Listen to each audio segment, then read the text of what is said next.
Amis sportifs passionnés de foot, bienvenue à ce dernier épisode du show. Recap des deux demi-finales de Ligue des Champions. Vous connaissez déjà le rituel. On s'abonne, on like la vidéo, on partage, on laisse les commentaires. Première demi-finale de Ligue des Champions entre le Paris Saint-Germain et le Bayern Munich qui s'achève 5-4. Match d'anthologie de la part des deux équipes qui nous ont offert un spectacle comme on ne voit pas souvent. Ma foi, j'ai pris mon pied en regardant ce match entre les Parisiens et les Bavarois au Parc des Princes.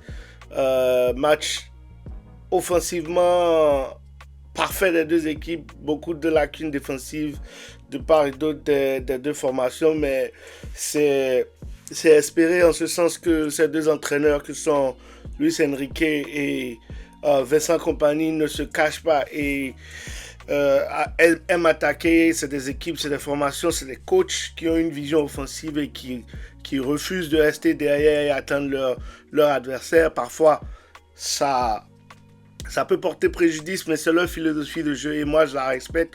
Je respecte cela. C'est ce dont je me plaignais par exemple dans mes vidéos précédentes avec le Real Madrid en disant avec le talent dans l'effectif du Real, une équipe comme le Real Madrid ne peut pas se permettre de juste vouloir jouer en contre-attaque ou laisser le ballon à son adversaire. Nous n'avons pas eu droit à ça au cours de ce match. Les deux équipes étaient extrêmement offensives avec des latéraux qui montaient de part et d'autre, un pressing assez haut de part et d'autre. Tout le monde attaquait, tout le monde défendait, des milieux de terrain de très haute qualité de part et d'autre. Match magnifique. Merci aux 22 acteurs et à leur entraîneur pour non seulement avoir respecté le football, mais avoir donné beaucoup de plaisir aux téléspectateurs. J'ai vraiment adoré la rencontre. Varachela, ma foi, au niveau de Paris, qui s'offre un doublé, mais quel attaquant, Visha Varachela, quel bonhomme qui dégage une énergie pas possible et une confiance en lui qui déborde. Ma foi, c'est vraiment impressionnant à voir et c'est tout à fait pareil aussi, tout autant pareil pour Luis Diaz du côté des Bavarois. Avec l'absence de Achraf Hakimi qui est confirmé pour le match retour, je pense que Luis Diaz fera beaucoup de mal à cette équipe du PSG au match retour à Munich. Les Parisiens qui, comme je le disais, l'emportent 5-4 avec un doublé de Varachela. Un magnifique but de Joao Neves sur corner avec sa taille moyenne quand même qui arrive à placer une tête.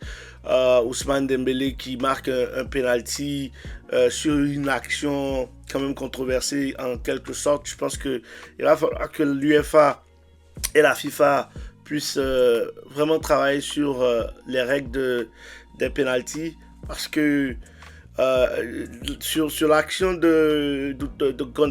d'Alphonso Davies qui crée le penalty, le ballon touche une autre partie du corps d'Alphonso Davies avant d'arriver sur sa main. Bien évidemment, sa main est décollée de son corps, donc n'est pas en position naturelle. Mais à mon avis, dès que le ballon touche une partie du corps avant d'atteindre la main en une position non naturelle, on ne devrait pas siffler penalty. Mais bon, l'arbitre en a décidé autrement. Dembélé s'est chargé de transformer le penalty. Les Parisiens qui, à un moment donné, ont mené 5-2. Et on peut se demander est-ce qu'il ne fallait pas jouer plutôt la possession en ce moment et non continuer d'être autant agressif. Dans ces moments-là on peut douter par exemple un peu des philosophies de jeu dont je parlais un peu plus tôt dans le débrief. Un entraîneur comme José Mourinho à 5-2, on bloque tout, allez, on ferme les cages et puis on se casse. Malheureusement, c'est pas la philosophie de Luis Enrique et en tout cas sur ce match, ce n'était pas pour nous déplaire. Il a continué à jouer malheureusement les Bavarois qui sont remontés à 5-4. Des Bavarois qui avaient initialement marqué le premier but de la rencontre sur penalty. Un penalty aussi avec une faute de Pacho qui toutefois peut se siffler, à mon avis aussi. Et Michael Olise qui a eu l'opportunité de faire le break de but à 0 sur une très grosse occasion qu'il n'a pas pu convertir. Dans ce genre de match, il se doit, un joueur de sa trempe se doit de convertir ce genre d'occasion. Et ça aurait peut-être pu changer tout le cours du jeu, mais voilà, les Bavarois ont quand même trouvé les ressources mentales nécessaires pour revenir à 5 buts à 4 après avoir été mené 5 buts à 2 et pendant que tout le monde pensait que le match était fini. Et chapeau à ces Bavarois qui, à mon avis, quand même mentalement, ont un ascendant sur le PSG en ayant pu revenir à 5 buts à 4 avant de retourner à l'Alliance Arena la semaine prochaine. Les défenses des deux équipes, la défense bavaroise, je m'attendais à ce qu'elle prenne de l'eau parce que je pense que cette attaque et ce milieu de terrain du PSG est suffisamment explosive et très huilée par rapport à cette défense des Bavarois que je trouve suffisamment lente, surtout sur ces balles en profondeur, ces appels en profondeur des attaquants parisiens. Quand tu as des gars comme Visha Varachela, Ousmane Dembélé, Désiré Doué, Barcola qui peuvent partir dans le dos de la défense avec des milieux de terrain comme Joao Neves, Vitinha, Zahir, Emery qui peuvent t'envoyer des ballons mais d'une qualité magnifique. On l'a vu sur certains des buts, que ce soit avec Vitinha ou Joao Neves, et on l'a aussi vu avec l'un des buts du Bayern Munich avec un Harry Kane qui décroche, il décroche, c'est sur le but de Luis Diaz, qui décroche complètement au milieu de terrain et qui t'envoie une passe magnifique. Et Luis Diaz, ma foi, qui te fait un premier contrôle, une première touche de balle qui complètement anéanti Marquinhos dans la surface de réparation, qui il se retrouve complètement maintenant prisonnier parce que n'importe quelle agression sur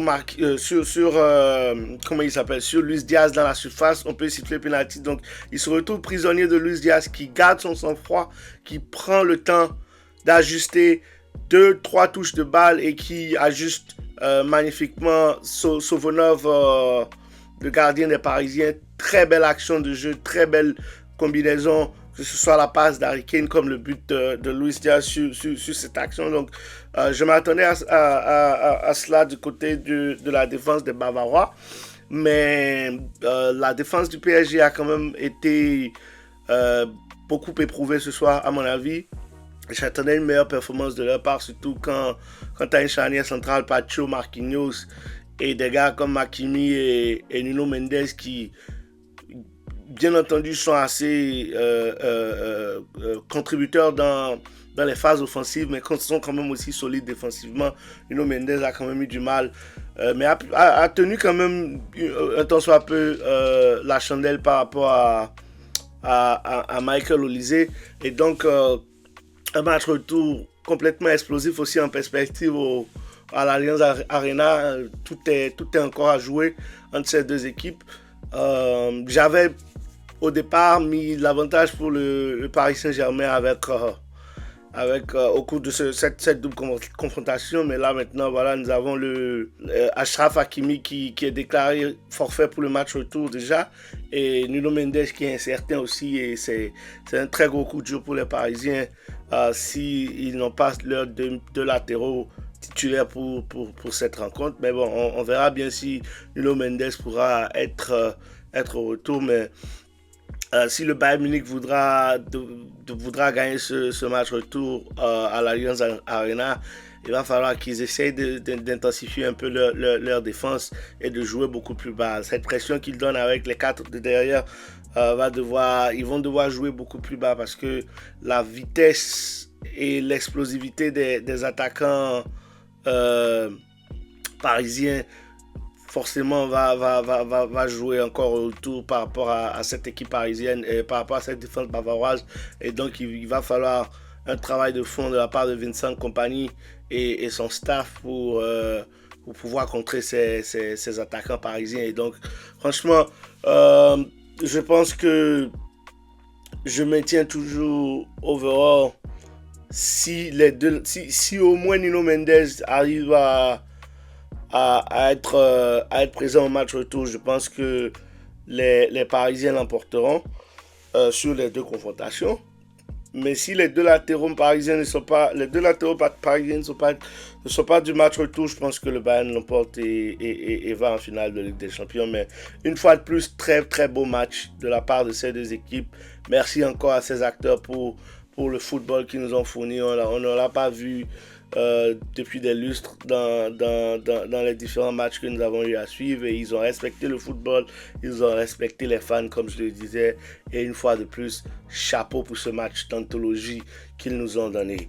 La deuxième demi-finale entre l'Atlético Madrid et Arsenal qui, comme on l'espérait aussi, allait naturellement descendre en niveau par rapport à ce qu'on a eu entre le PSG et le Bayern, tout simplement parce que la qualité des acteurs est complètement, est largement plus basse que celles qui ont disputé cette première demi-finale, et aussi par rapport à la mentalité des entraîneurs à ce niveau. Tu as le Cholo Simeone et le Cholo Simo qui, oui, parfois peut être offensif, mais tout est basé sur les tactiques défensives avec Diego Simeone, et tu as de l'autre côté Mikel Arteta qui aime bien quand même avoir un bloc aussi, en tout cas cette saison en particulier, défensif assez bas.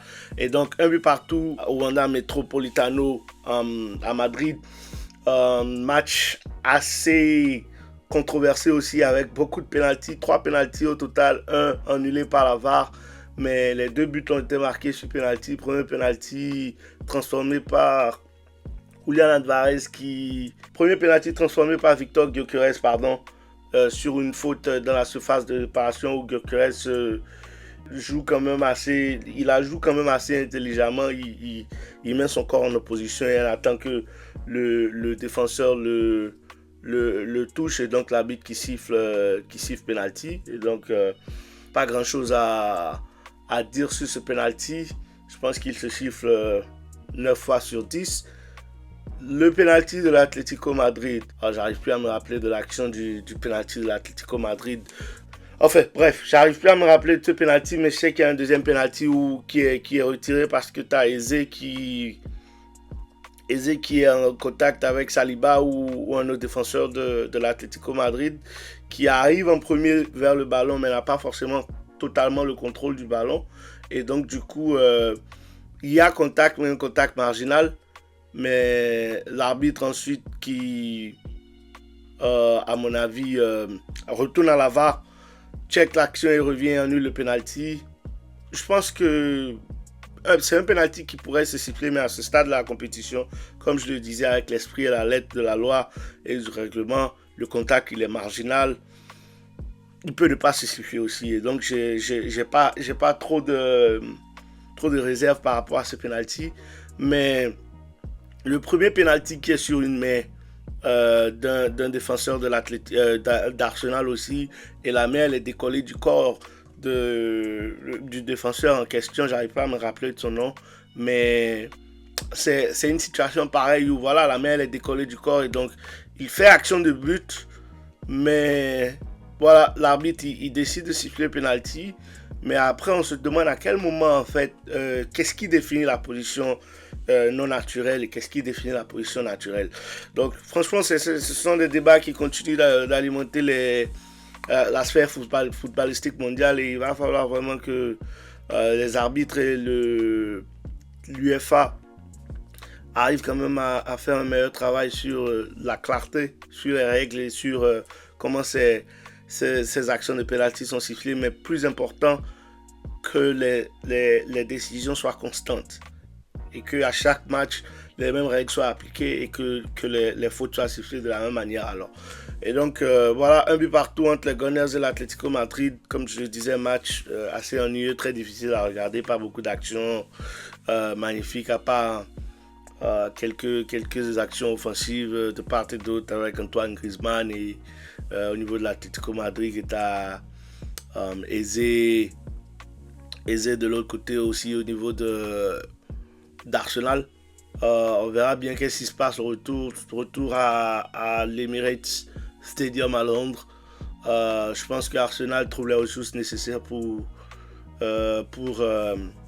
passer, et pourquoi pas retrouver la finale de la Ligue des Champions. Je pense que Arsenal a quand même beaucoup plus de talent sur le papier du premier au 22e homme, à mon avis. J'ai été quand même assez surpris par Cholo Simeone qui n'a pas fait jouer Sorloth en fin de rencontre quand il fait sortir Julian Alvarez pour mettre Alex Baena. Je crois que Sorloth aurait pu quand même apporter un certain poids, surtout dans le jeu aérien et dans la capacité de retenir le ballon jusqu'à avoir du soutien des ailiers et des milieux de terrain. C'est le choix de Cholo Simeone et donc on verra bien comment ça se passe au match retour et si Sorloth aura des minutes. Mais voilà un peu mon débrief pour ces deux matchs de Ligue des Champions, ces deux demi-finales. Et très excité pour les matchs retour qui arrivent la semaine prochaine, en particulier pour ce retour entre le PSG et le Bayern Munich, avec l'espoir que la majorité des acteurs seront présents et que les blessures n'affecteront pas le spectacle de ce match. Allez, vous vous portez bien qu'à chaque jour et prenez soin de vous qu'à chaque jour est une vie et je vous prends au prochain épisode. Ciao.